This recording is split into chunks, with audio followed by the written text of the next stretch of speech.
السلام علیکم ورحمۃ اللہ وبرکاتہ۔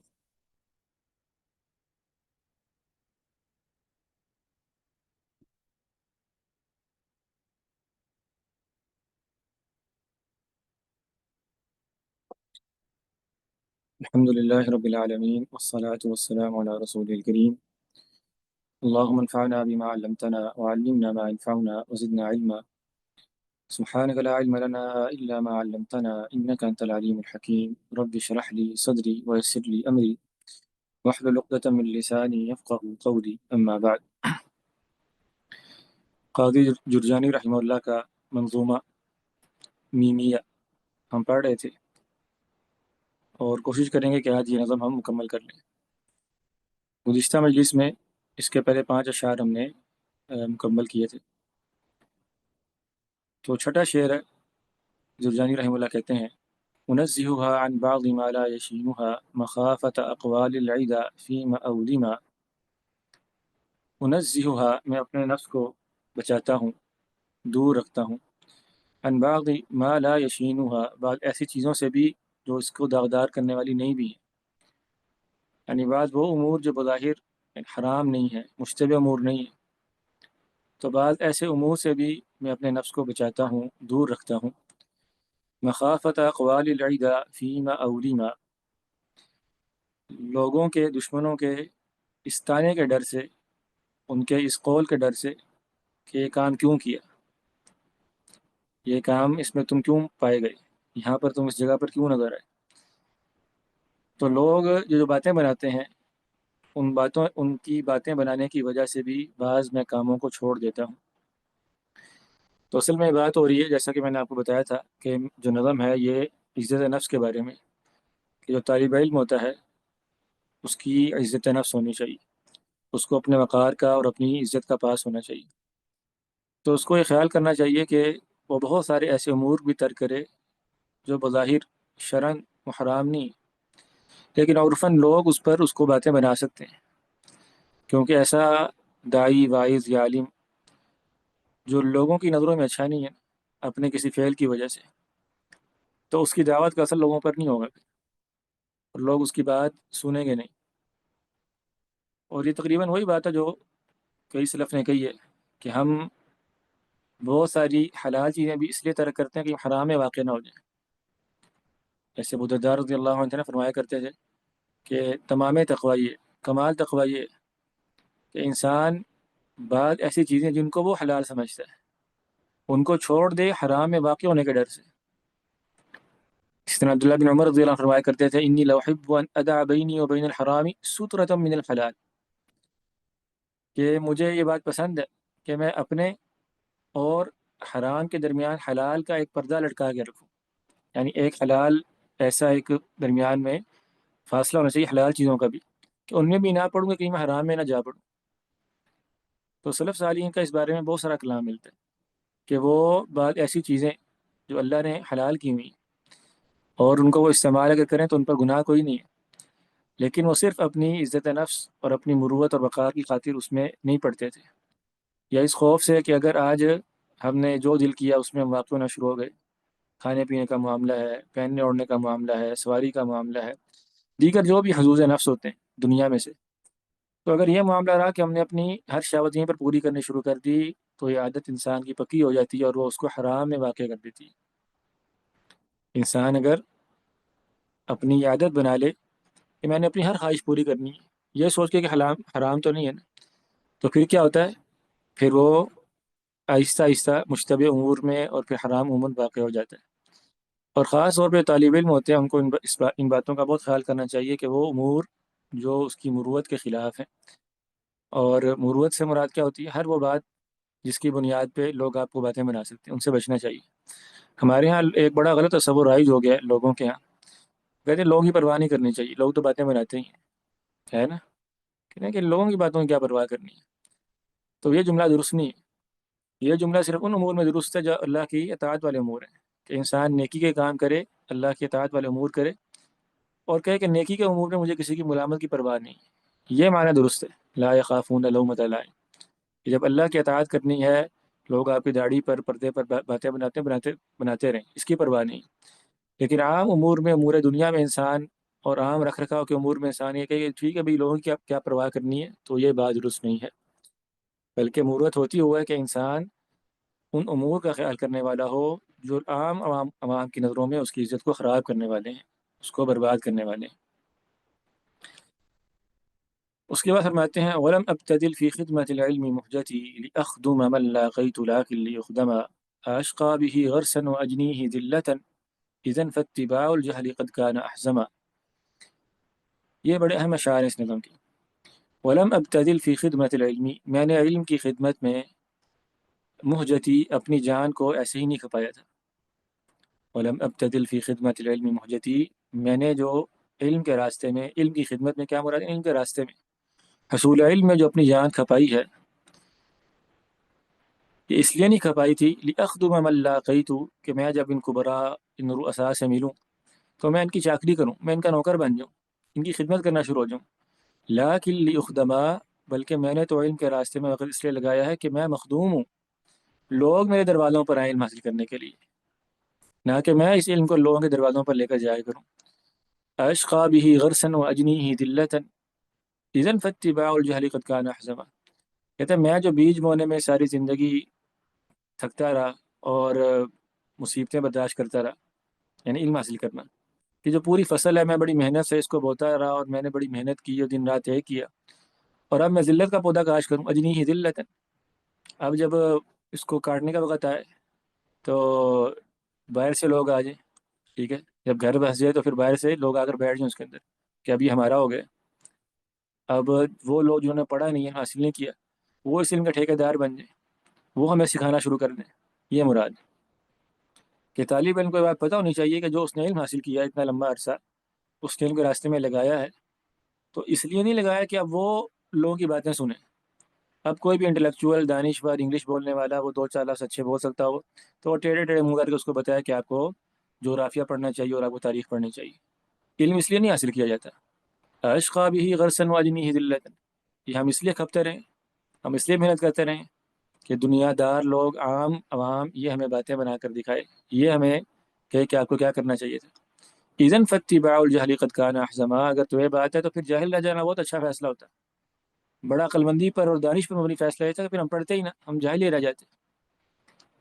تو طلبہ علم کو اپنے اس وقار کا خیال ہونا چاہیے کہ اتنا لمبا عرصہ وہ محنت کر کے دین کے راستے میں وقت لگا کر بھی دنیا داروں کے سامنے مین مین جب کرنا شروع ہو جاتے ہیں تو اپنے علم کو رسوا کر دیتے ہیں۔ ان کو یہ پتہ ہونا چاہیے کہ علم جو ہے یہ انسان کو بلند کرتا ہے، یہ انسان کو مخدوم بناتا ہے، خادم نہیں بناتا۔ علم حاصل کر کے بھی آپ جن لوگوں کی خدمت کرنی ہے اور ان کے دروازوں پر جانا ہے اور ان کی باتیں سننی ہیں اور اس پر آپ نے یعنی یسر والا رویہ اختیار کرنا ہے، تو واللہ یہ علم کی بہت بڑی توہین ہے۔ اللہ نے فرمایا یرفع اللہ الذین آمنوا منکم والذین اوتوا العلم درجات، اللہ تعالیٰ نے تم لوگوں کا جو مقام ہے بلند کیا، اہل ایمان کو اللہ نے ان کا مقام بلند کیا، لیکن جو اہل ایمان میں سے علم والے ہیں ان کے لیے خاص درجات ہیں، ان کا مقام زیادہ بلند ہے۔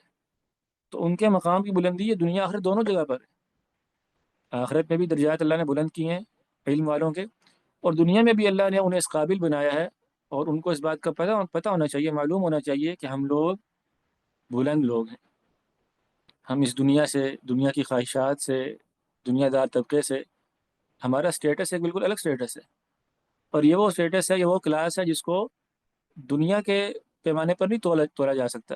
پیسہ زیادہ ہے، گھر اچھا ہے، لباس اچھا ہے، نہیں، یہ ایک روحانی سٹیٹس ہے، اور یہ ایک عزت اور وقار کا سٹیٹس ہے کہ جو عالم دین ہے، جو طالب علم ہے، وہ اس کے پاس لوگ آئیں پڑھنے کے لیے، اس سے لوگ سوال کریں، اس سے لوگ سیکھیں، اس کو اپنا مرجع بنائیں، وہ ید اولیاء ہو، وہ دینے والی ذات ہو، لینے والی ذات نہ ہو۔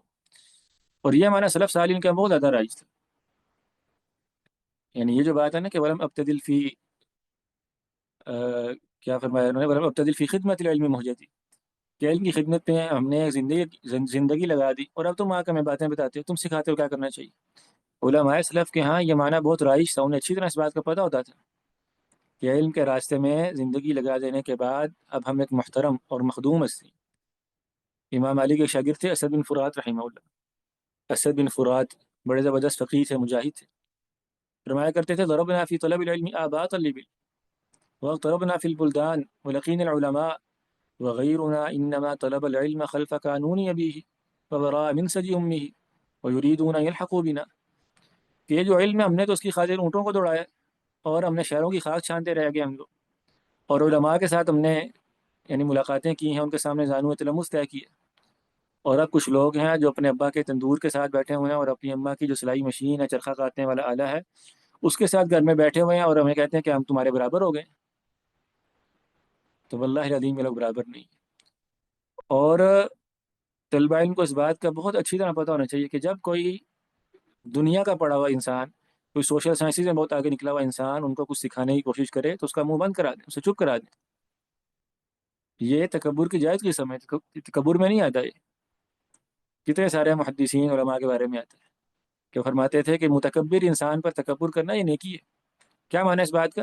یعنی ایسا بندہ جسے اپنی حدود کا خیال نہیں ہے، جسے پتہ نہیں ہے کہ علم شریع کی تعظیم کیا ہے، اس کا وقار کیا ہے، اس بندے کے سامنے اگر رویہ سخت بھی رکھنا پڑے جسے بظاہر لوگ بدتمیزی سمجھیں تو یہ روا ہے.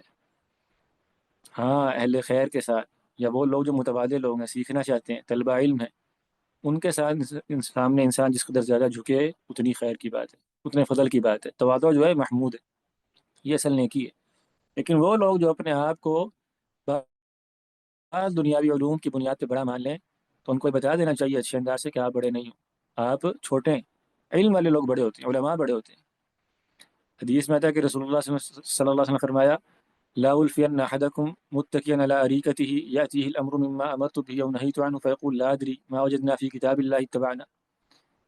کہ آپ صلی اللہ علیہ وسلم نے ایک شخص کا ذکر کیا، آپ نے کہا تم میں سے کوئی ایسا نہ ہو جائے کہ اپنے تکیے پر ٹیک لگا کے بیٹھا ہو اور جب اس کے سامنے کوئی مسئلہ ہے تو کہ بھئی یہ اگر کتاب اللہ میں ہوتا، قرآن مجید میں ہوتا تو ہم مان لیتے، اور قرآن مجید میں نہیں ہوگا تو ہم نہیں مانیں گے. یعنی حدیث کو انکار کر دے، حدیث کو رد کر دے.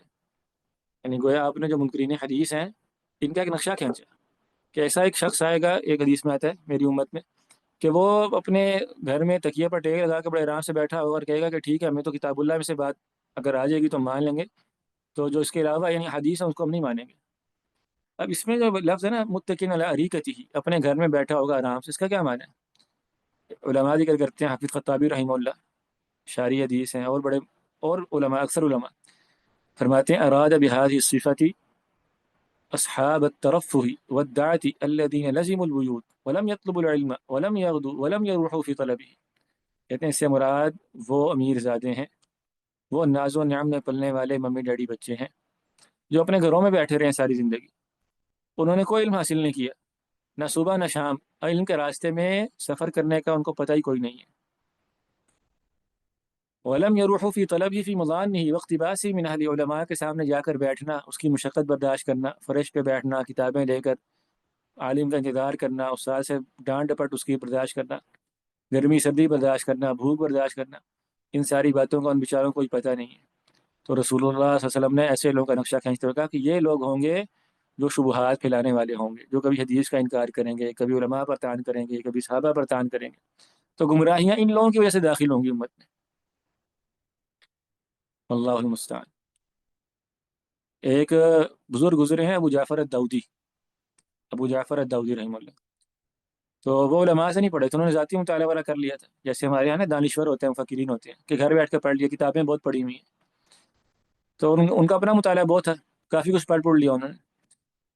تو ایک مسئلہ تھا اسلامی تاریخ کا بڑا مشہور مسئلہ ہے، یعنی جو عبیدی فتنہ آیا تھا نا، عبیدی یہ جو تھے روافظ تھے، اور لیکن دائرہ اسلام سے نکل چکے تھے، انہوں نے اپنا ایک دین مکمل بنایا ہوا تھا. ان کا بڑا فتنہ تھا، بڑا عظیم الشان، اور امت پر انہوں نے بہت مظالم اٹھائے. بہرحال مختصر بات کیا کہ یعنی شرعی موقف کیا کہ جہاں پر کفر کا غلبہ ہو جائے وہاں سے ہجرت کر جانی چاہیے. لیکن بعض اہل علم کا یہ خیال تھا مغرب میں اور قرطبہ وغیرہ میں علاقوں میں، افریقہ میں، کہ بعض علاقوں میں علماء کا وہاں پر رہنا لازمی ہے. اگر وہ عبیدیوں کے آنے کے بعد وہاں سے ہجرت کر جائیں گے تو عام عوام کے حوصلے ٹوٹ جائیں گے اور رفتہ رفتہ وہاں سے سنت اور دین وہ ختم ہو جائے گا. تو کچھ علماء کو وہاں پر لازمی رہنا چاہیے تاکہ وہاں پر دین کو باقی رکھ سکیں. اب یہ بہت شاندار ایک سٹانس تھا، بڑا زبردست موقف تھا. تو خیر داؤدی جو تھے نا، یہ چونکہ علماء سے پڑھے نہیں تھے اور مسالے مفاسد اور فتویٰ اور اس میں تغیر ان ساری باتوں کو نہیں جانتے تھے، تو یہ علماء پہ نکیر کرتے تھے، کہتے تھے یہ مولوی لوگ جو ہے نا، یہ جیسے آج کل کہا جاتا ہے یہ دب گئے ہیں، یہ ڈر گئے ہیں، دیکھو یہاں سے ہجرت نہیں کرتے، یہ یہاں بیٹھے ہوئے چپ کر کے چپو بنے وغیرہ وغیرہ۔ تو ان علماء پہ نکیر کیا کرتے ہیں؟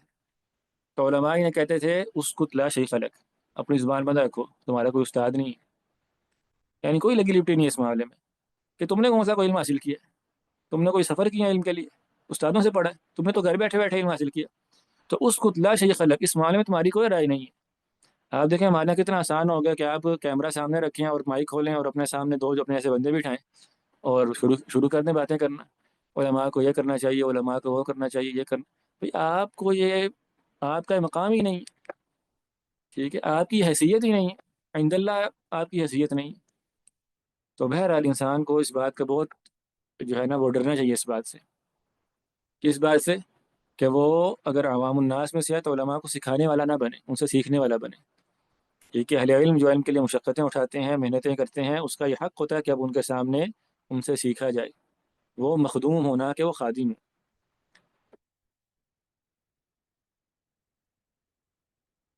اس کے بعد فرماتے ہیں فَإِن قُلْتَ جَدُّ الْعِلْمِ كَابٍ فَإِنَّمَا كَبَا حِينَ لَمْ يُحْمَى حِمَاهُ وَأُسْلِمَ۔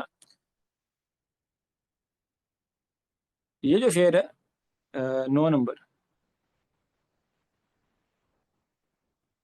اس میں جو لفظ جد العلمی، یہ بعض نسخوں میں زند العلم بھی آیا ہے، زند کے ساتھ، زا نون دال، زند العلمی کابل، اور اس کا معنی ہوتا ہے زند العلمی کابل یعنی قبض زند، یعنی جب انسان آگ جلانا چاہے نا، کوئی چکما کے پتھر ہوتے ہیں جن سے آگ نکلتی ہے کوئی چیز، تو آگ جلانا چاہے اس لکڑی سے لیکن آگ لگے نا۔ اور جد العلمی کابل کا معنی کیا ہوگا؟ حظ العلم، یعنی علم کا جو مقام ہے اس دور میں، یعنی جو مولوی لوگ ہیں اس دور میں، کابن کبا یکبو کہتے ہیں گر جانے کو، تو یعنی اس دور میں علم اور اس سے وابستہ لوگوں کی کوئی ویلیو نہیں ہے، جیسے ہم کہتے ہیں نا آج کل یہ بڑے سمجھدار لوگ ہیں، وہاں کر کیا کہتے ہیں کہ جو یہ مولوی لوگ ہیں نا، یہ ان کی کوئی آج کل بات سنتا نہیں۔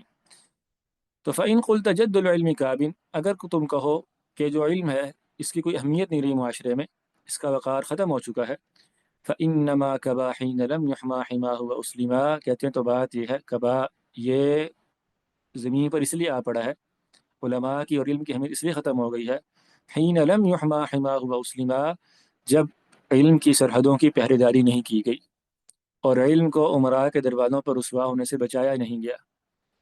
ولو ان اہل العلم صانوه صانهم ولو عظموه في النفوس لعظما، اگر علماء یہ خیال کرتے کہ اپنے علم کی حفاظت کرنی ہے، لو ان اہل العلم صانوه، اگر یہ علماء اس علم کو بچاتے، اسے محفوظ کرتے، صانهم تو یہ علم بھی ان کو محفوظ کرتا، ان کو عزتیں دیتا۔ ولو عظموه في النفوس العظما، اور اگر یہ اس علم کو لوگوں کے سینوں میں، لوگوں کے ہاں عظمت والا بنا کر پیش کرتے، لوگوں کو اس علم کی تعظیم کرنا سکھاتے، لعظما تو یقیناً علم بڑی محترم چیز ہوتی۔ یعنی یہ جو شکوہ ہے لوگوں کا، طلبہ کا، کہ ہماری معاشرے میں اہمیت نہیں ہے، ویلیو نہیں ہے، تو اس کا سبب کیا ہے کہ آپ لوگوں نے خود اپنے وقار کو کم کر دیا، آپ نے اس علم کو رسوا کر دیا، آپ نے اس کی سرحدوں کی حفاظت نہیں کی۔ ولكن أهانوه فهان ودنسوا محياه بالأطماع حتى تجهم والعياذ بالله، کہتے ہیں ولیکن اہانوہ، مسئلہ یہ کہ ان آپ طلبہ نے، آپ علم سے منسوب لوگوں نے خود اس علم کی توہین کی ہے، اس سے کمتر بنایا، فہانہ تو کمتر ہو گیا، ودنسوا محیاہ، اور اس علم کے چہرے کی، اس کے حسین مکھڑے کی آپ نے کوئی لاج نہیں رکھی، اس کو پامال کر دیا، اس کو گدلا کر دیا، اس کو ناپاک کر دیا، بالاطماع، اپنی لالچوں سے، دنیا سے، عہدوں کی خواہش، اور میڈیا پر مشہور ہو جانے کی خواہش، اور پیسے بنانے کی خواہش، اور اتباع فالوورز بڑھانے کی خواہش، لوگوں کو اپنے پیچھے چلانے کی شہوت۔ تو آپ نے اپنی لالچوں کی وجہ سے اس علم کے چہرے کو داغدار کر دیا ہے، حتی تجہما، یہاں تک کہ بالکل سیاہ ہو گیا، یہاں تک کہ انتہائی مکروہ ہو گیا۔ یعنی علم جو ہے، یعنی آپ دیکھیں کہ اس دور میں اگر یہ بات کر رہے ہیں تو اس دور میں کتنی یہ بات جو ہے نا وہ ویلڈ ہے کہ آپ لوگوں نے، علم سے منسوب لوگوں نے علم کو اتنا رسوا کر دیا ہے، اپنی لالچوں کی وجہ سے اتنا حقیر کر دیا، اتنا کمتر کر دیا کہ لوگ اب بالکل، یعنی لوگوں کے یہاں اس کا کوئی چہرہ میرا ہے ہی نہیں، لوگ اسے کوئی شاندار پیاری چیز سمجھتے ہی نہیں۔ ایسا ہے کہ نہیں ہے؟ کیا لوگ جو مولوی نامی طبقہ ہے معاشرے میں، اس کو معاشرے کی کوئی ہائی کلاس شمار کرتے ہیں یا اس کو سب سے گرا پڑا طبقہ سمجھتے ہیں؟ تو گرا پڑا طبقہ کیوں سمجھتے ہیں؟ اس وجہ سے کہ ان مولوی حضرات نے خود اپنا وقار کو ختم کر دیا، اس کا کوئی پاس نہیں رکھا، علم کو رسوا کیا، عمراء کے پاس جا جا کے، ان کے سامنے ان کی خدمتیں کر کر کے. اللہ المستعان. تو جو علم ہے نا یہ صیانت مانگتا ہے اور تعظیم مانگتا ہے. اور علم کی صیانت کیا ہے کہ اس کو عمراء کے دروازوں پر نہ لے جایا جائے. کئی دفعہ ہم نے بات کی. امام زہری رحمہ اللہ فرمایا کرتے تھے کہ علم کی ذلت یہ حوان بالعلم واہلہ ان یحمل العالم الی بیت المتعلم، کہ جو پڑھانے والا ہے وہ کسی کو گھر جا کر پڑھائے، یہ اس سے دلیل ہو جاتا ہے. آپ دیکھیں ہمارے یہاں دوسرا بندہ کیا وہ ہوم ٹیوشن ہے کہ نہیں؟ دنیاوی علوم کی بات نہیں کر رہے، قرآن مجید کے علم کی بات کر رہے ہیں. قاری صاحب گھر پڑھانا دیں نہیں بچوں کو، کیوں پڑھانے آتے ہیں گھر؟ یہ قاری صاحب کو بھی اپنے وقار کا نہیں پتہ اور پڑھانے والے کو بھی نہیں پتہ. جو گھر میں قاری صاحب کو بلا کے بچہ پڑھے گا تو مجال ہے محال ہے کہ وہ اس علم کی تعلیم کرنے والا ہو. اس کو پتہ ہو کہ قرآن مجید کی تعلیم کتنی اہم چیز ہے. شرعی علم کے لیے کوئی مشقت ہوتی ہے، کوئی دوڑ دھوپ ہوتی ہے. اماں باپ بھی یہ چاہتے ہیں کہ ہماری محنت نہ لگے، ہماری مشقت نہ لگے. اور جی وہاں پر مدارس میں یہ ہوتا ہے وہ ہوتا ہے. تو بھئی آپ نے یہی تو نگرانی کرنی ہے، یہی تو مشقت ہے. کتنی ماؤں کے بارے میں ہم پڑھتے ہیں تاریخ میں کہ بچوں کو لے کر جاتی تھی مکتب، پھر باہر بیٹھ کے بیچاری انتظار کرتی تھی اور پھر گھر واپس لے کر آتی تھی ساتھ. تو سلف کے دور میں اگر یہ رائج ہوتا کہ جی بچوں کو گھر پڑھانے آ رہے ہیں استاد جی، تو پھر علم ہم تک نہ پہنچتا کبھی بھی. ٹھیک ہے نا؟ یہ پھر علم جو ہے وہ امیر لوگوں کے چمچوں میں، ان کی پلیٹوں میں گل مل جاتا ہے، ختم ہو جاتا ہے. امام مالک رحمہ اللہ کے پاس جو ہارون رشید خلیفہ تھے اس وقت کے، وہ مدینہ آئے. تو مدینہ آ کر پیغام بھیجا کہ جی میں مدینہ آ گیا ہوں، تو آپ آ جائیں میرے پاس آ جائیں، اور موطا جو ہے حدیث کتابیں وہ پڑھیں میرے پاس، جیسے بادشاہوں کا مزاج ہوتا ہے. تو امام صاحب نے جواب لکھ کے بھیجا، یا امیر المؤمنین ان العلم یؤتی ولا یاتی.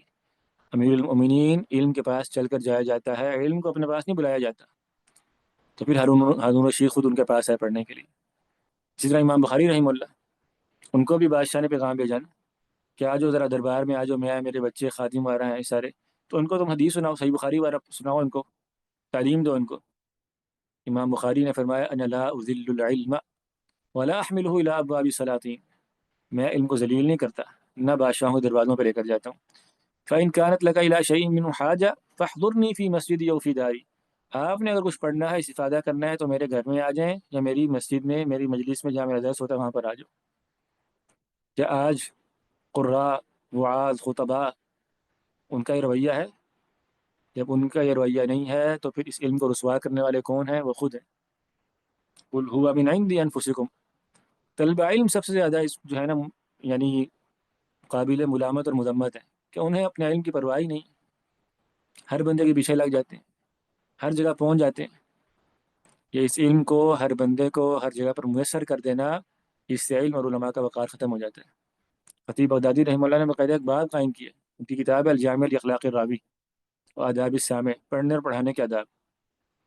تو اس میں ایک باب ہے اعزاز المحدث نفسه وترفعه عن مضیه الى منزل من يريد السماع منه، کہ محدث کو اپنے آپ، اپنے نفس کو اس بات سے بلند رکھنا چاہیے کہ وہ جو اس کو سننا چاہتے ہیں، جو اسے پڑھنا چاہتے ہیں، ان کے گھروں میں جا کر پڑھانا شروع کر دے.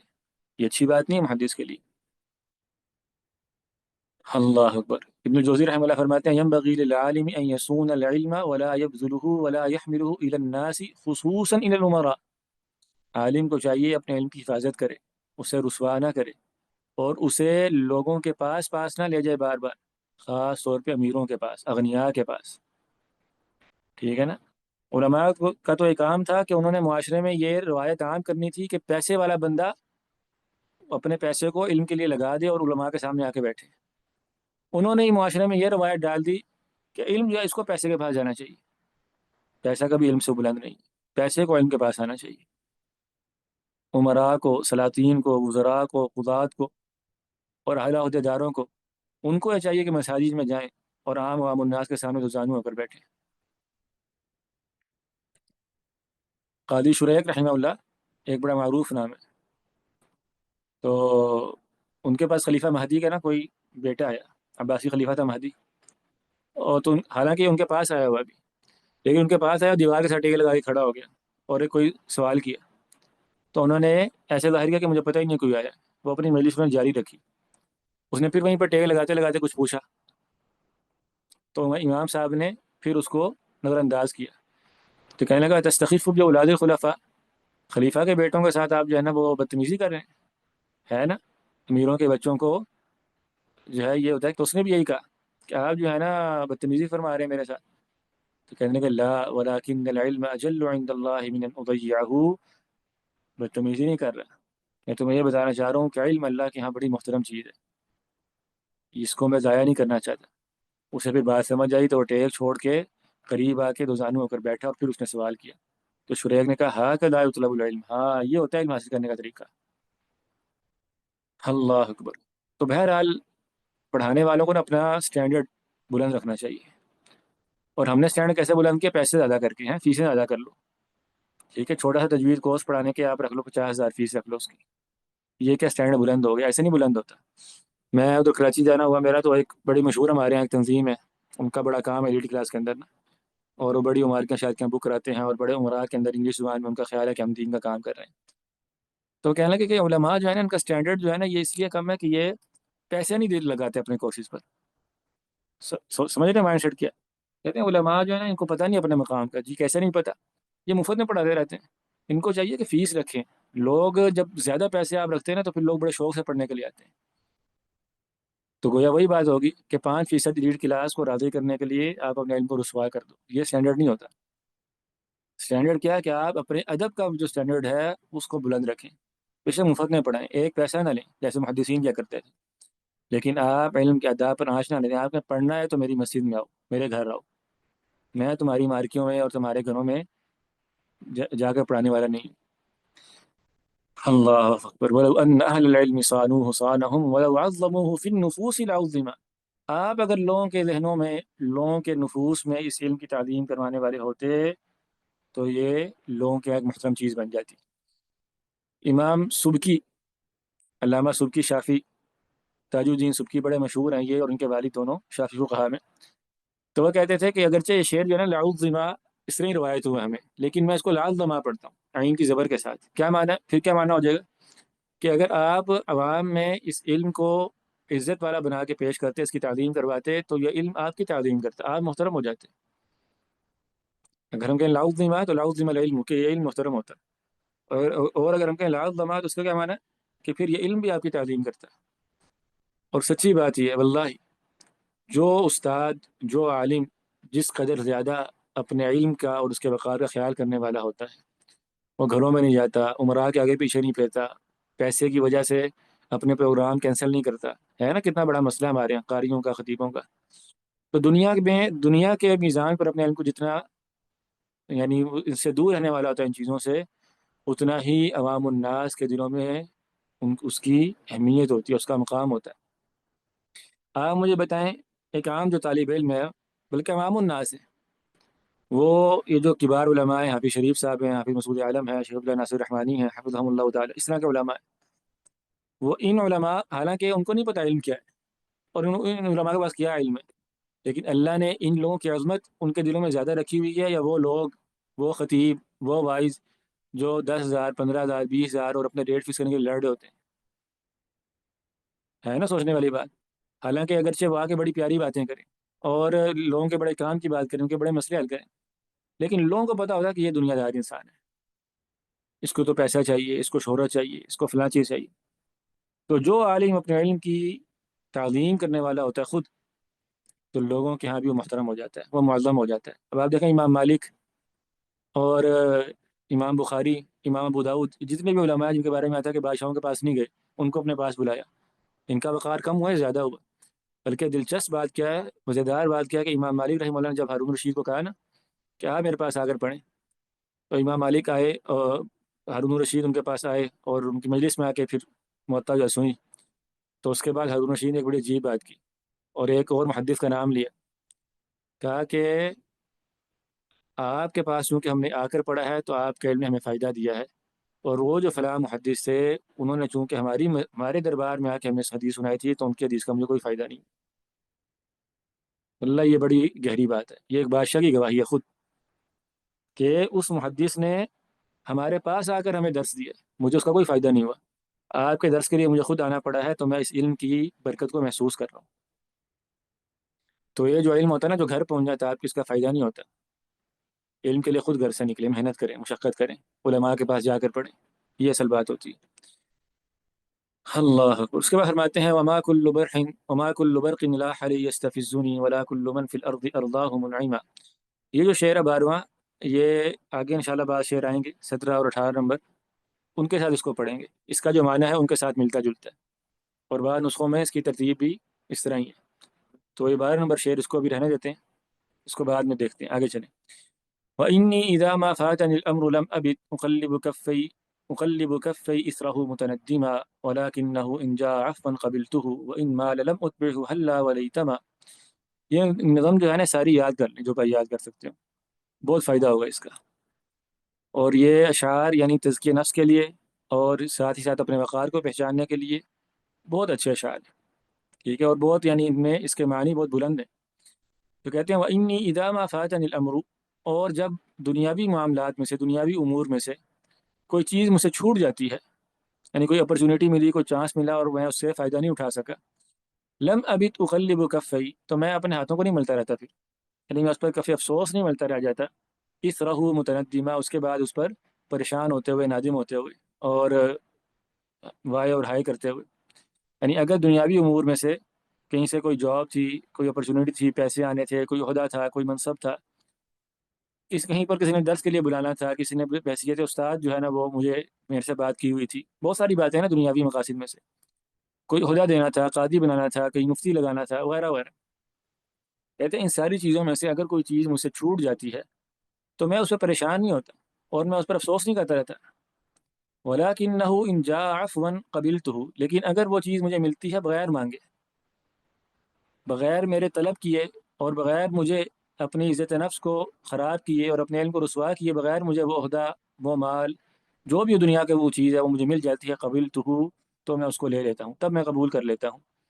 وَإِنْ مَالَ، اور اگر پھر مجھ سے وہ چوک جائے، دائیں بائیں ہو جائے، چھوٹ جائے، رہ جائے، لم اتبعہ ہلا ولیتما، تو بعد میں یہ نہیں کہتا تھا کاش میں اس طرح کر لیتا، میں نے اس طرح کیوں نہیں کیا، مجھے تو اس طرح کرنا چاہیے تھا، بعد میں پھر یہ آہیں نہیں بھرتا رہتا۔ تو یہ بھی بڑی شاندار بات ہے کہ دنیاوی مفادات میں سے، دنیاوی امور میں سے جو چیزیں مجھ سے رہ جاتی ہیں، چھوٹ جاتی ہیں، مجھے کوئی افسوس نہیں ہوتا، اور جو مجھے میرے پاس آ جاتی ہیں بغیر طلب کیے ہوئے، بغیر علم کی رسوائی کے، بغیر لوگوں سے سوال کیے مانگے ہوئے، تو اس کو میں قبول کر لیتا ہوں، اور اگر وہ نہیں آتی تب بھی میں یہ نہیں کہتا کہ کاش میں اس طرح کرتا ہے تو اس طرح ہو جاتا، اور اس طرح کرتا ہے تو اس طرح ہو جاتا۔ تو یہ بات بالکل احادیث کے موافق ہے۔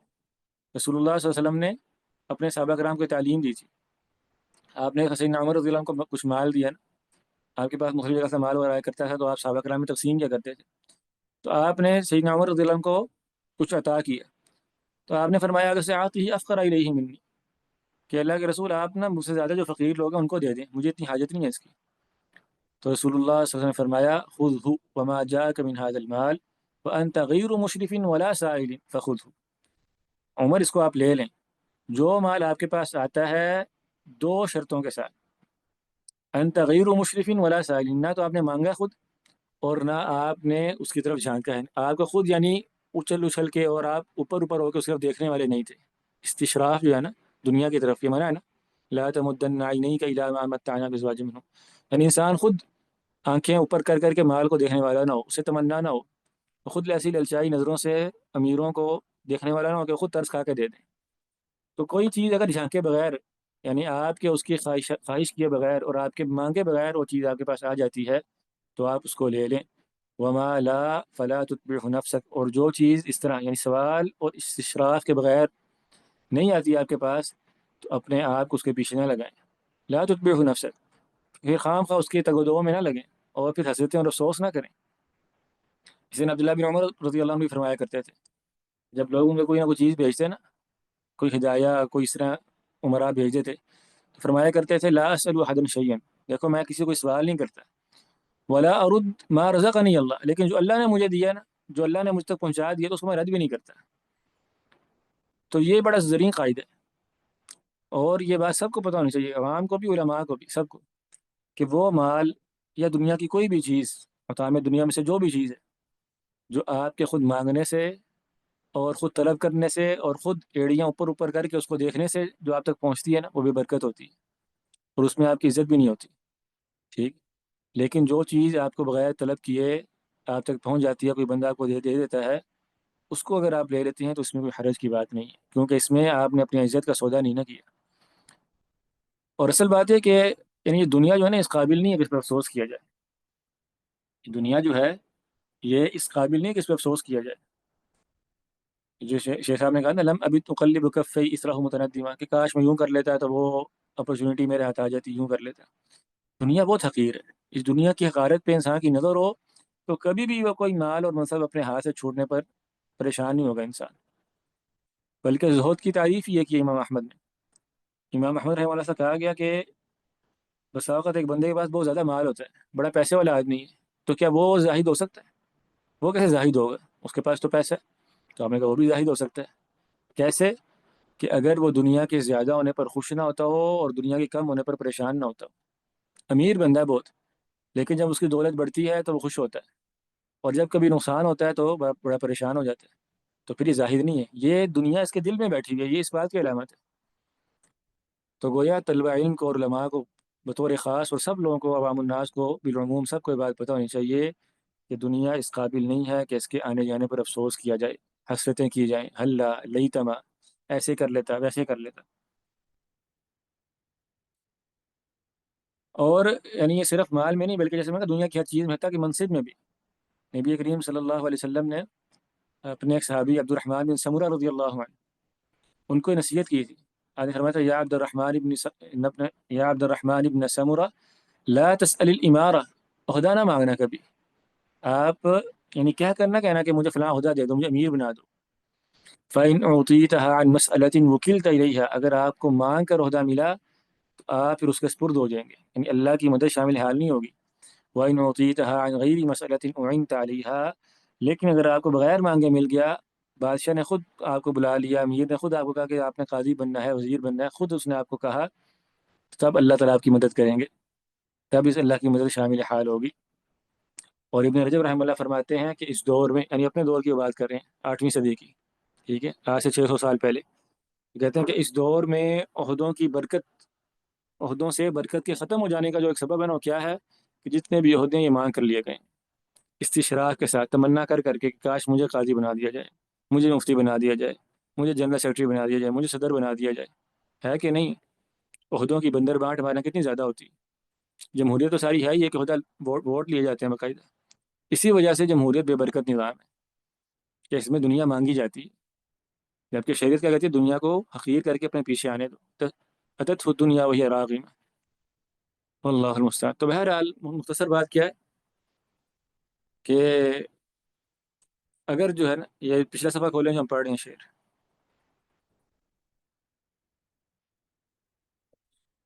ہاں ولیکنہ ان جاء عفوا قبلتہ، کہ جو چیز بغیر سوال کے، بغیر اس اشراف کے آپ کے پاس آ جائے اس کو آپ لے لیں، اس کو قبول کر لیں۔ اس میں بھی لیکن چند باتیں اپنے سامنے رکھنی چاہیے۔ پہلی بات یہ ہے کہ جو بندہ آپ کو خدا مال کوئی بھی چیز دینے والا ہے تو اس بات پر متنبع رہیں کہ وہ اس سے آپ کے اپنے مقاصد نہ پورے کرواتا ہو۔ خاص طور پہ عمرا کے یہاں یہ بات بڑی عام ہے کہ وہ جب کسی کو کوئی عہدہ دیتے ہیں، کوئی عطا کرتے ہیں، تو اس کے پیچھے ان کے مقاصد ہوتے ہیں۔ اگر یہ مفسدہ ہے، یہ خدشہ ہے، تو پھر عہدہ نہیں لینا چاہیے اور پیسے بھی نہیں لینے چاہیے۔ یہی وجہ ہے کہ سلف صالحین کی ایک بڑی جماعت، بہت بڑی تعداد ایسی ہے جنہوں نے عہدوں کا انکار کیا، کہ امیر نے جب کہا کہ آپ کو قاضی بنانا ہے یا آپ کو وزیر بنانا ہے یا فلاں آپ کو عہدہ دینا ہے تو وہ منع کر دیا کرتے تھے، بلکہ اس پر بادشاہ کا ظلم برداشت کر لیتے تھے لیکن عہدہ نہیں لیتے تھے۔ اس کی وجہ بنیادی طور پہ کیا ہوتی تھی؟ کہ جب بادشاہ لوگ عہدے دیتے ہیں تو یہ اپنے مرضی کے کام بھی کرواتے ہیں، یہ انسان کو خرید لیتے ہیں پھر۔ اسی طرح عمرہ بھی میں نے آپ سے ذکر کیا کہ یعنی ایک چھوٹی سی مسجد ہوتی ہے نا، ادارہ ہوتا ہے، اس میں جو بندہ پیسے دے رہا ہوتا ہے وہ اپنی مرضی کرواتا ہے۔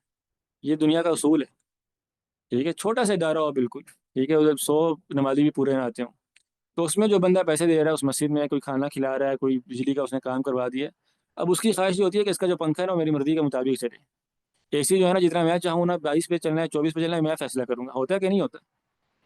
تو اتنے چھوٹے سیٹ اپ میں اگر یہ کام ہوتے ہیں تو بڑے جگہوں پر نہیں ہوتے ہوں گے۔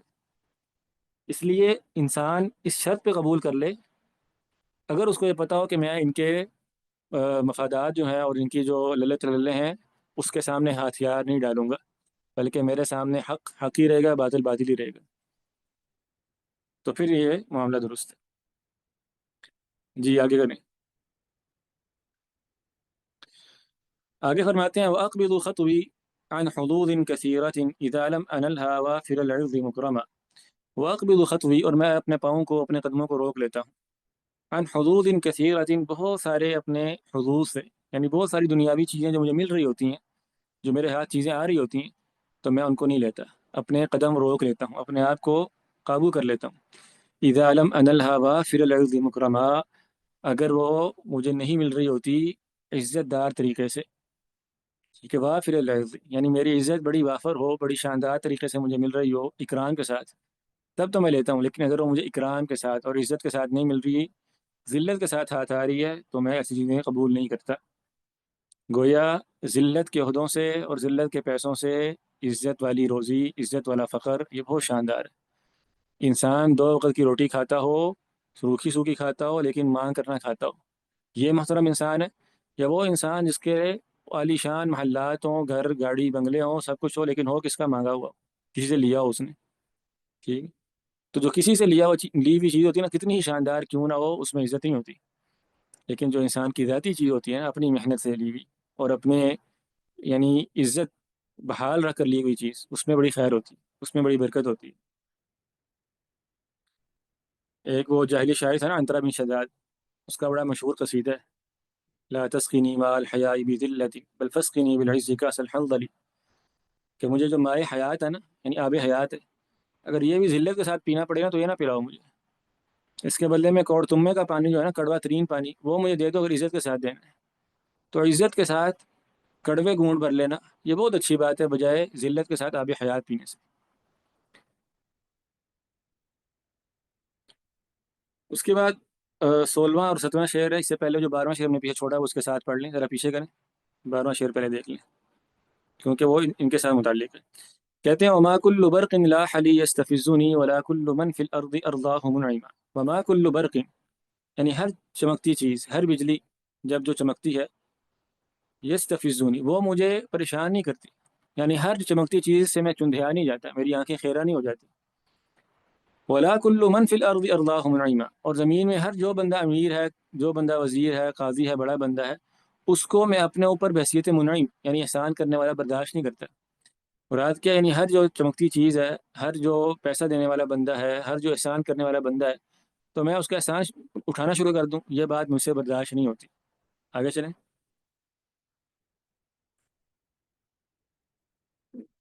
ہاں آگے کر دیں۔ وأكرم نفسي أن أضاحك عابسا وأن أتلقى بالمديح مذمما۔ 16واں شعر الگ ہے، 17واں اور 18واں، بہرحال چلیے 16واں بھی پڑھ لیتے ہیں۔ وأكرم نفسي أن أضاحك عابسا، اور میں اپنے آپ کو بچاتا ہوں، اپنے نفس کی عزت کرتا ہوں، اس کا اکرام کرتا ہوں۔ ان اضاحك عابسا، یہ کہ میں ہنسی مذاق کروں کسی اکھڑ مزاج بندے کے ساتھ، یعنی ایسا بندہ جس کا منہ بنا ہوا ہے، بد مزاج انسان ہے، اس کے ساتھ میں خام خواہ خوش لگی کرتا پھروں۔ وان اتلقى بالمديح مذمما، اور میں تعریفوں کے پل باندھ دوں ایسے بندے کے بارے میں جو مذمت کے قابل ہے، یعنی میں کسی گھٹیا اور کمینے انسان کی تعریفیں کروں، یا میں کسی بدتمیز اور بیوقوف انسان کے ساتھ خام خواہ جو ہے فری ہوتا رہوں، یہ بات بھی میری عزت نفس کو گوارا نہیں ہے۔ اور یہ بڑی شاندار بات ہے، انسان کی عزت نفس کو خراب کرنے والے امور میں ایک بہت بڑا جو بہت بڑی ایک چیز ہے، وہ کیا ہے؟ کہ انسان ان لوگوں کے ساتھ، جسے کہتے ہیں نا، قریب ہونے کی کوشش کرے، ان کے ساتھ ہنسی مذاق کرے جن کو ان کی کوئی پرواہ نہیں ہے، اور مراد کے وہی عمرہ، ایک عالم ہے، ایک طالب علم ہے، جب وہ عمرہ کے ساتھ بیٹھتا ہے، ہنسی مذاق کرتا ہے، ان کی مجالس میں جاتا ہے، اور اس کو یہ لگ رہا ہوتا ہے کہ میں ان کی نظروں میں اچھا ہو جاؤں گا نا، اور میں ان سے تعلقات میرے بحال ہو جائیں گے، اور بڑا جو ہے نا میرا ایک فری تعلق بن جائے گا۔ حالانکہ یہ پیسے والے لوگ بعد میں کیا تبصرے کرتے ہیں، ارے مولوی جان چھوڑا ہو جائے کو، اے آ جاندے بیٹھا رہندے پھر گپا مار دے، یہ بات ہے کہ نہیں؟ یہ تو بڑا جی لیچڑ مولوی ہے، جان ہی نہیں چھوڑتا جب آ جاتا ہے۔ اور مولوی صاحب اپنے طور پہ کیا کر رہے ہیں جی؟ ان کے ساتھ بیٹھے ہوئے ہیں، وہ ان کے ساتھ خوش گپیاں چل رہی ہیں، دنیا دار لوگوں کی مجالس، ان میں جا کے ہنسنا، گپیں لگانا، خوش ہونا، یہ بہت بڑا فساد ہے، ٹھیک۔ اور اسی طرح پھر جب ان کی مجالس میں انسان ہوتا ہے تو تعریفیں کرنی پڑتی ہیں کہ نہیں کرنی پڑتی؟ ٹھیک ہے، ماشاء اللہ جی آپ کی تو بڑی خدمات ہیں، چھوٹے سا ایک پروگرام ہو، اس میں کسی بڑے بندے کو بلانا ہو، اور پتہ ہو سب کو کہ یہ اس علاقے کا جو ہے نا سب سے بڑا بدماش ہے، یہ لوگوں کے زمینوں پہ قبضے کرنے والا ہے، اور بڑے بڑے اس کے جرم جرائم ہیں، لیکن چونکہ اس نے پیسہ دیا اس کانفرنس کرنے کے لیے، اس پروگرام کے کرنے کے لیے، تو کیا ہوگا؟ تعریفیں ہوں گی۔ ہوگی کہ نہیں ہوگی، نعرے مارے جائیں گے، القاب دیے جائیں گے. جیسے وہ ہے نا ابن الوردی رحمہ اللہ کی جو لامیا ہے، اس میں بھی انہوں نے بات کی ہے، انا لا اختار تقبیل ید قطعها اجبر من تلك القوى ان تجزنی عن مدیحی صرت فی رقها اولا فیکفینی الخجل. کہتے ہیں ایسے ہاتھوں کو چومنا مجھے گوارا نہیں ہے جن کو کاٹ دینا میں زیادہ بہتر ہے، جو کاٹنے کے حقدار ہیں. ابن الوردی جو تھے نا شاعر تھے، تو شعراء جو ہوتے ہیں وہ اصل میں کیا کرتے تھے، وہ بادشاہوں کے پاس جاتے تھے ان کی شان میں قصیدہ کہہ کر، تو جس کا قصیدہ جتنا اچھا ہوتا تھا اس کو بادشاہ اتنا زیادہ انعام دیا کرتے تھے. تو ابن الوردی رحمہ اللہ اس بات کے قائل تھے کہ بادشاہوں کی شان میں قصیدے پڑھنا اور اس پر پیسے لینا یہ درست نہیں ہے، یہ شعر کی توہین ہے. آپ دیکھیں شاعر کو اس بات کا پتہ ہے کہ میں نے اپنے الفاظ کی توہین نہیں کروانی، اپنے شعر کی توہین نہیں کرنی. اور شعر کوئی الہامی چیز نہیں، کوئی یعنی آسمان سے آیا کلام نہیں ہے نا. تو کیسی عجیب بات ہے کہ قرآن و حدیث پڑھنے والے طلباء کو اس بات کا شعور نہ ہو کہ ہم نے اپنے اس علم کی توہین نہیں کروانی. تو کہتے تھے کہ میں ایسے لوگوں کے ہاتھوں کو جا کے کیوں چوموں، یعنی ایسے بادشاہوں کو کیوں بوسے لوں جا کے جو چور اور ڈاکو ہیں، جن کے تو ہاتھ شرن شرن کاٹ دینے چاہیے. اور پھر کیا ہوگا کہ اگر وہ میرے اشعار سن کے مجھے کچھ دے دیں گے، عطا کر دیں گے، تو میں ان کا غلام ہوں، پھر احسان مند ہوں ان کا. کیونکہ جو بندہ بھی احسان کرتا ہے تو احسان غلامی کی ایک صورت ہے، ایک شکل. اور اگر وہ مجھے کچھ عطا کر دیں گے تو میں ان کا غلام بن جاؤں گا، اور اگر وہ مجھے رد کر دیں گے تو میری بےزتی کے لیے اتنی بات ہی کافی ہے کہ میں نے بادشاہ کی شان میں قصیدہ بھی کہہ دیا اور ملا بھی کچھ نہیں. تو اللہ کے بندو عبرت پکڑو اس بات سے. جو مولوی حضرات بڑی بڑی گاڑیوں کے آگے پیچھے پھرتے رہتے ہیں اور بڑے لوگوں کو راضی کرنے کے در پہ رہتے ہیں، واللہ جب وہ آپ کو کچھ دے بھی دیتے ہیں تو آپ کی عزت وہیں پر ختم ہوگی، اب آپ اس کے غلام کی طرح ہیں.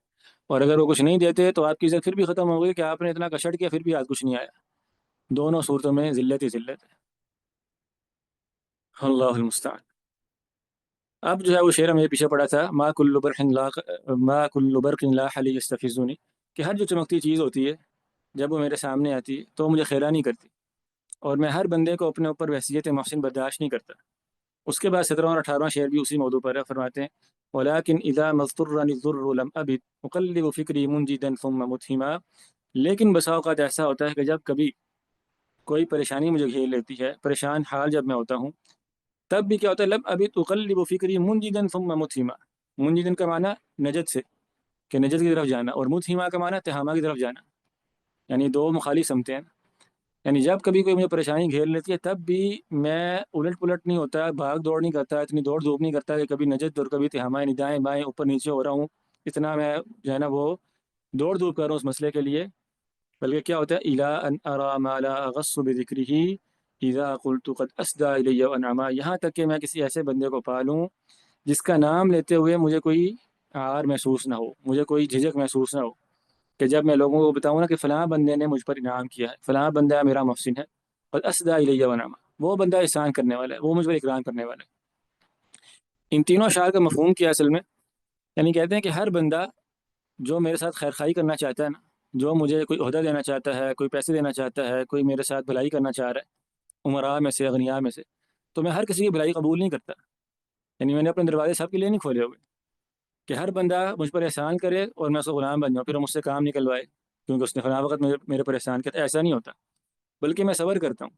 میں کبھی نجد اور کبھی تہامہ، یعنی کبھی اس کے در کبھی اس کے در، یہ چکر نہیں لگاتا.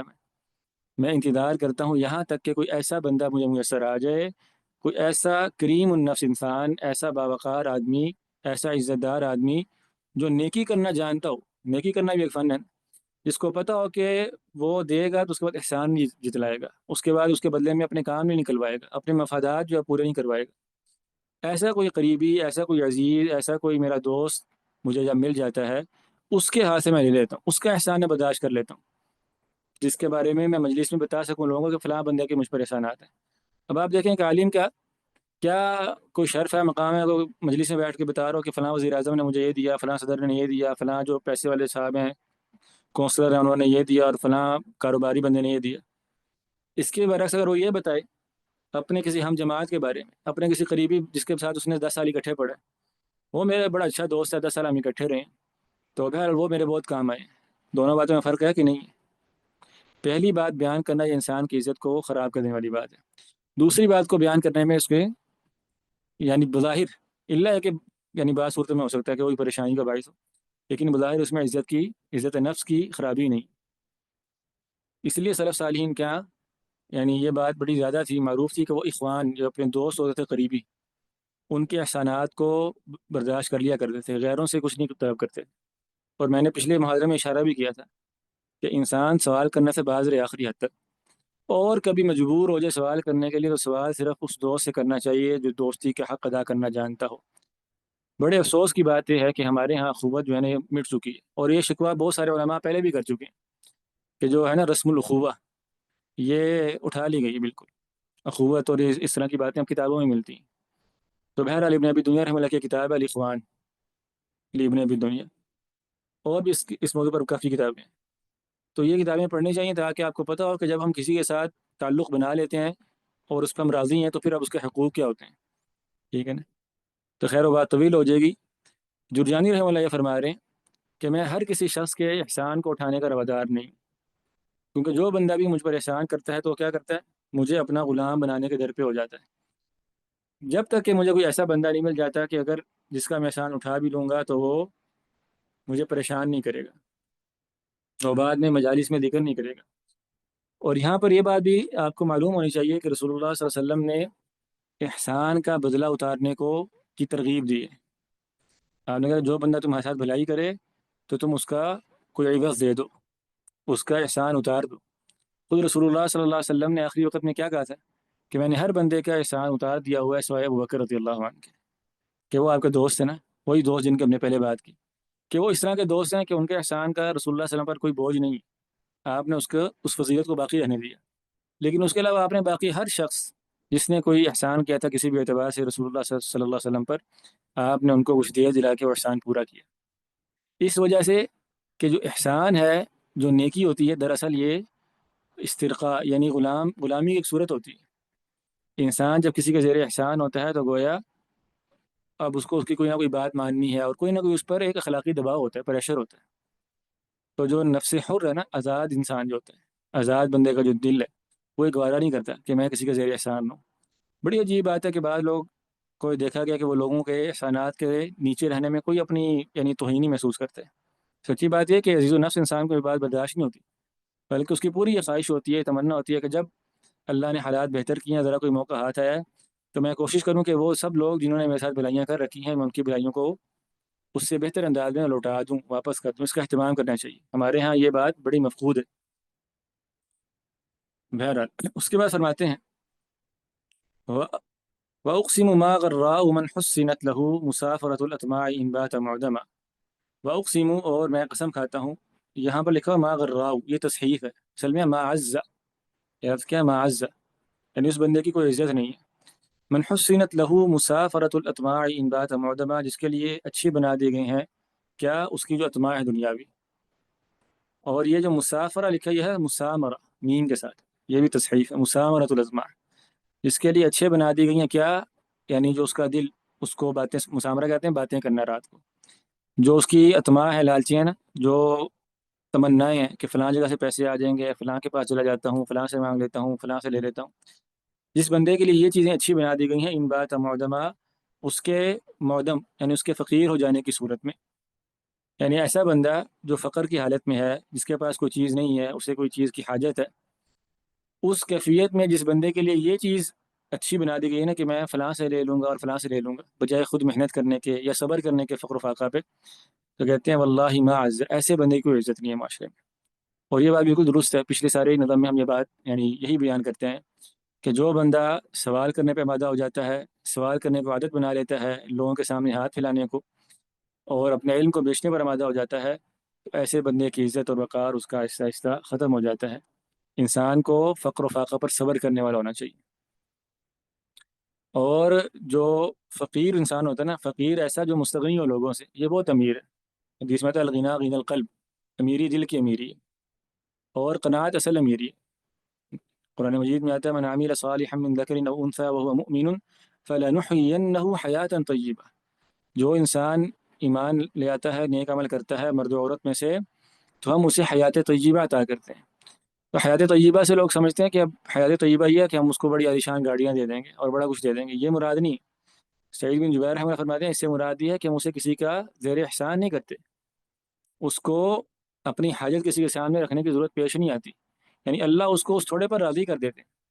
تو اللہ کے دیے گئے تھوڑے پر راضی ہو جانا، اس پر صبر کر لینا، یہ اس دنیا کی سب سے بڑی دولت ہے۔ انسان اپنے تنگی کے حالات میں صبر اور قناعت، صبر کرے اور اللہ کے دیے گئے پر راضی ہو جائے، یہ قناعت ہوتی ہے، اللہ کے دیے گئے پر راضی ہو جانا، بجائے اس کے کہ وہ سوال کرے اس دروازے پر پھر اس دروازے پر، یہ نہیں کرنا چاہیے۔ خود انسان محنت کرے، اپنے کسبیت سے حلال کمائے، اپنی کوشش کرے۔ اور جو بات پچھلے شعر میں گزری کہ اگر بعض کوئی اس کا قریبی دوست احباب ایسے ہیں جن کے بارے میں معلوم ہے کہ وہ اپنے احسان کو جتلانے والے اور آپ کی عزت خراب کرنے والے نہیں ہیں، اور ان سے لے لینے پر آپ کے اوپر کوئی اخلاقی دباؤ نہیں ہے، اور یاد رکھیں یہ کوئی ایک دو بندہ ہو تو ہو، یہ ہمارے یہاں یہ بھی بڑا المیہ ہے نا، کہ جو بندہ ہمیں ملتا ہے نا ہم کہتے ہیں جی میرا تو بہت اچھا رشتہ ہے اس کے ساتھ، یہ سب دنیاوی رشتے ہوتے ہیں، ٹھیک ہے؟ جو واقعتاً ہوتا ہے نا، جو بھائی ہوتا ہے جو دوست ہوتا ہے، یہ بہت کم لوگ ہوتے ہیں اس طرح کے، تو اسے لے لینے میں حرج نہیں ہے، لیکن عام طور پہ عام لوگوں سے اپنی حاجات ان کے سامنے رکھنا یہ انسان کو رسوا کرنے والی چیز ہے۔ اللہ اکبر۔ اس کے بعد فرماتے ہیں وَكَمْ طَالِبٍ رِقِّي بِنُعْمَاهُ لَمْ يَصِلْ إِلَيْهِ وَإِنْ كَانَ الرَّئِيسُ الْمُعَظَّمَا، اور کتنے ہی لوگ ایسے تھے جو مجھے غلام بنانا چاہتے تھے، اپنی نعمتیں مجھے دے کر، یعنی مجھ پر احسان کر کے مجھے غلام بنانا چاہتے تھے، تو لم یصل الیہ، لیکن وہ اپنے مقصد میں پورے نہیں ہوئے۔ وَإِنْ كَانَ الرَّئِيسُ الْمُعَظَّمَا، اگرچہ وہ کوئی رئیس تھا بڑا معظم، یعنی کتنے لوگ ایسے تھے جن کا یہ خیال تھا کہ مجھ پر کوئی احسان کریں گے، کوئی عہدہ دے دیں گے، کچھ پیسہ دے دیں گے، تو اس کے بعد میں ان کی زبان بولنا شروع ہو جاؤں گا، لیکن وہ اپنے اس مقصد میں کامیاب نہیں ہو سکے۔ وَكَمْ نِعْمَةٍ كَانَتْ عَلَى الْحُرِّ نِقْمَةً وَكَمْ مَغْنَمٍ يَعْتَدُّهُ الْحُرُّ مَغْرَمًا، اور کتنی نعمتیں ایسی ہیں جو آزاد منش انسان پر مصیبت ہوتی ہیں، کتنی ہی نعمتیں ایسی ہیں جو اصل میں نقمہ ہوتے ہیں، جو عذاب اور مصیبت ہوتی ہے اس کے لیے، کس صورت میں؟ کہ وہ اس کی عزت خراب ہوگی نا، اس نے مانگ کر لی ہوئی ہے۔ وَكَمْ مَغْنَمٍ يَعْتَدُّهُ الْحُرُّ مَغْرَمًا، اور کتنے ہی مغانم دنیاوی اعتبار سے، دنیا کی چیزیں بڑی بڑی، یہ اصل میں مغرم ہوتے ہیں، اس پر بوجھ ہوتے ہیں، اس کی ان کو جب بھرپائی کرنی پڑتی ہے تو اس کی چیخیں نکل جاتی ہیں۔ اور یہ بھرپائی کیسے ہوتی ہے؟ لوگ آپ پر تانے کسیں گے، آپ کی عزت خراب کریں گے، آپ کی بدنامی ہوگی کہ یہ جو فلاں سے لے کر کھاتا ہے یہ تو فلاں کا کانا ہے، ایسی باتیں کہ نہیں ہیں۔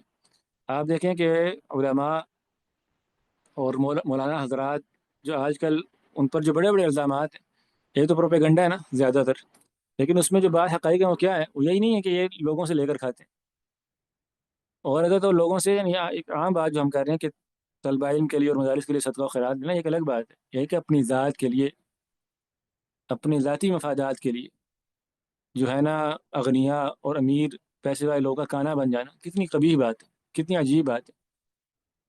اتنا علم پڑھ لے اور استغنا پیدا نہیں ہوا ابھی تک، اور ابھی تک یہ نہیں پتا چلا کہ دنیا کتنی حقیر ہے، اور دنیا اور اس سے متعلقہ چیزیں کتنی حقیر ہیں۔ اللہ المستعان۔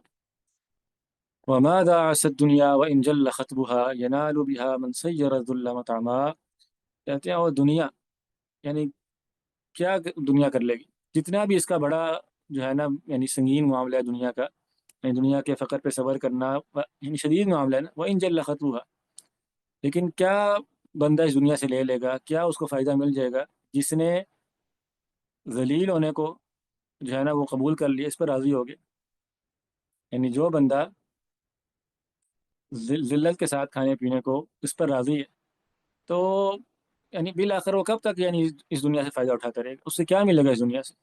یعنی دنیا اس قابل ہے کہ اس کی خاطر انسان ذلیل ہو، انسان ذلت کے نوالے برداشت کرے؟ تو دنیا اپنی تمام تر رنگینیوں کے ساتھ ہے نا، وہ انجل خط ہوا، دنیا اپنی تمام تر رنگینیوں کے ساتھ اللہ کی نظر میں کسی قابل نہیں۔ حسن بصری رحمہ اللہ کے بارے میں آتا ہے نا، بلکہ عمر رضی اللہ عنہ کے بارے میں، کہ وہ اپنے اصحاب کے ساتھ ایک دفعہ جا رہے تھے اپنے ساتھیوں کے ساتھ، تو کوڑے کے ڈھیر سے گزرے، کوڑے کا ایک ڈھیر پڑا ہوا تھا۔ تو اب میرے ذہن میں نہیں کہ عمر رضی اللہ عنہ کے بارے میں یا حسن بصری کے بارے میں، بہرحال ان میں سے کوئی شخصیت ہے، تو انہوں نے اس کو کہا کہ یہ دیکھو دنیا جو ہے نا اپنے تمام تر ساز و سامان اور رنگینیوں کے ساتھ اللہ کی نظر میں اس مزبلے، اس کوڑے کے ڈھیر سے بھی زیادہ حقیر ہے۔ دنیا کی حقارت جو ہے نا انسان کی نظر میں واضح ہونی چاہیے۔ آپ دیکھیں کہ قرآن مجید میں اور حدیث میں دنیا کا تعارف کیا کروایا گیا، انسان اس پہ اگر غور کرے نا تو انسان حیران ہو جائے، ٹھیک ہے؟ دنیا کو ملعون قرار دیا جا رہا ہے، مردار قرار دیا جا رہا ہے، اور فتنہ قرار دیا جا رہا ہے، اور دنیا کی کو زینت بنایا گیا ہے کفار کے لیے، زُيِّنَ لِلَّذِينَ كَفَرُوا الْحَيَاةُ الدُّنْيَا، اور قید خانہ بنایا گیا ہے۔ اور صحیح بخاری میں حدیث ہے، رسول اللہ صلی اللہ علیہ وسلم دعا کیا کرتے تھے، اللہم انی اعوذ بک من فتنۃ الدنیا، دنیا کے فتنے سے پناہ مانگی گئی ہے۔ اور رسول اللہ صلی اللہ علیہ وسلم کو اپنی امت پہ دنیا کے وسیع ہو جانے کا ڈر ہے۔ تو ان ساری باتوں کا اگر انسان کو پتہ ہو تو انسان اس دنیا کی خاطر ذلتیں برداشت نہ کرے، ٹھیک ہے؟ جیسے ابن قیم رحمۃ اللہ نے کہا نا کہ دنیا تو اس قابل بھی نہیں ہے کہ آپ ایک لمحہ ایک سانس اس کے لیے جو ہے نا وہ ہلکان ہو، تو کجا یہ کہ انسان اپنی پوری زندگی اس کے پیچھے ہلکان ہونے پہ لگا دے۔ تو بہرحال اللہ تعالیٰ جو ہے ہمارے حوال پہ رحم فرمائے۔ اس پورے منظومے کا جو خلاصہ وہ کیا ہے کہ طلبہ علم میں اس بات کا احساس پیدا ہو جائے کسی طرح کہ علم سب سے بڑی دولت ہے، اور جب ان کے پاس علم آ جاتا ہے تو اب ان کو مزید لوگوں کے پروٹوکولز، ان کی تعریفیں، شہرت، چاہت، دنیاوی مقاصد، اس کے پیچھے پھر اس علم کو رسوا نہیں کرنا چاہیے۔ وہ اپنے فقر پر، اپنی اس عزت نفس کی 2 وقت کی روٹی پر، اس پر صبر کرنے والے ہوں، قناعت کرنے والے ہوں، اور اللہ کی رضا میں راضی رہنے والے ہوں۔ اس سے ان کی عزت ہے، اس میں ان کا وقار ہے۔ اور اگر وہ دنیا اور اس کے مفادات کے پیچھے بھاگیں گے تو اپنے علم کو بھی رسوا کریں گے، اور اپنے بحثیت عالم، اپنی شناخت کو بھی وہ خراب کریں گے۔ اللہ تعالی ہمیں سمجھنے کی توفیق دے دے۔ اقول قولی ھذا واستغفر اللہ لی ولکم ولسائر المسلمین۔ کسی کا کوئی سوال ہے تو وہ سوال کر سکتے ہیں۔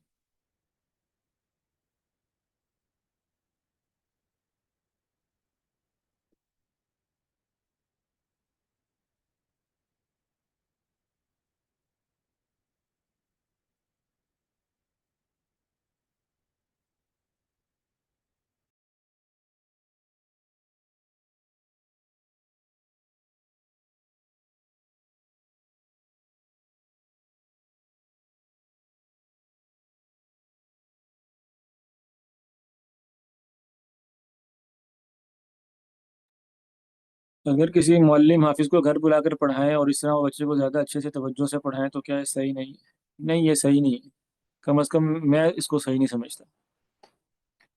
ٹھیک ہے، بچے پر توجہ جو دینی ہے وہ آپ نے دینی ہے بعد میں۔ اصل میں ہمارے ہاں المیہ یہ ہے کہ والدین توجہ نہیں دینا چاہتے، وہ بھاگتے ہیں اپنی ذمہ داریوں سے۔ تو توجہ آپ دیں نا، گھر میں اس کو سبق یاد کرائیں، ٹائم دیں اس کو، لیکن علم کو رسوا نہ کریں۔ اس سے اس کے حصے میں برکت نہیں ہوگی۔ جتنی بڑی توجہ مل جائے، برکت تبھی ہے جب وہ آپ اس کے لیے اچھا ادارہ ڈھونڈیں۔ آپ کوئی اسے کسی برے ادارے میں نہ بھیجیں، یہ اچھا ادارہ ہو جس کی شہرت اچھی ہو، وہاں پر بھیجیں اس کو، وقت لگائیں، اس کو چھوڑنے جانا، اس کو لے کر آنا، اس کی خدمت کرنا، اور یہ ساری باتیں، اس کے ساتھ اس کے علم میں برکت ہوگی انشاءاللہ۔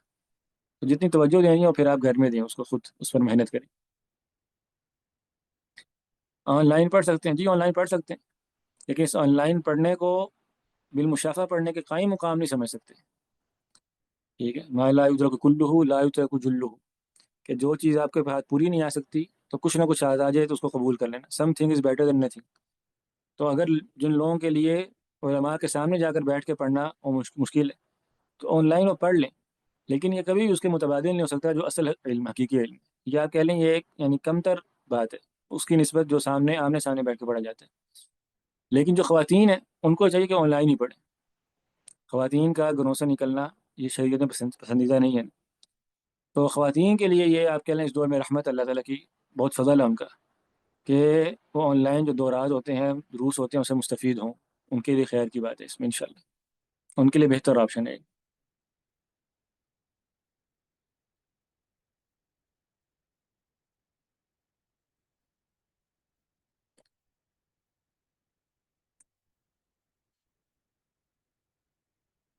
چلیے، سبحانک اللہم وبحمدک، اشہد ان لا الہ الا انت، استغفرک واتوب الیک۔ السلام علیکم ورحمۃ اللہ وبرکاتہ۔